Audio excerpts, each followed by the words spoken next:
કરીએ તો સુરેન્દ્રનગર અને વઢવાણ ખાતે વર્ષોથી પરંપરાગત રીતે યોજાતા જન્માષ્ટમીના લોકમેળા પણ પોતાની આગવી ઓળખ ધરાવે છે। ત્યારે સુરેન્દ્રનગર પાલિકા તંત્ર દ્વારા આયોજિત વઢવાણ રેલવે ગ્રાઉન્ડ ખાતે જન્માષ્ટમીના લોકમેળાનું સંતો મહંતો તેમજ મહાનુભાવોના હસ્તે મેળો ખુલ્લો મૂકવામાં આવ્યો હતો।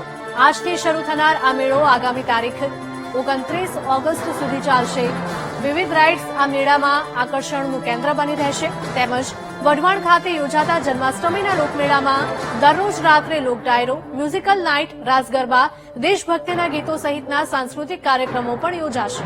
તો ચાલુ વર્ષે સરકારની કડક એસઓપી અને નિયમો વચ્ચે વઢવાણ લોકમેળાનું ઉદઘાટન તો કરવામાં આવ્યું છે, પરંતુ હજુ સુધી મેળા આયોજકો દ્વારા અલગ અલગ વિભાગની મંજૂરીથી પ્રક્રિયા પૂર્ણ કરવામાં નથી આવી।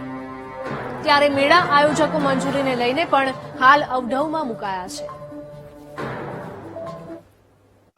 સરસ મજાનું આયોજન સરકારશ્રીની સંપૂર્ણ ગાઈડલાઈનને ધ્યાનમાં રાખીને કર્યું છે।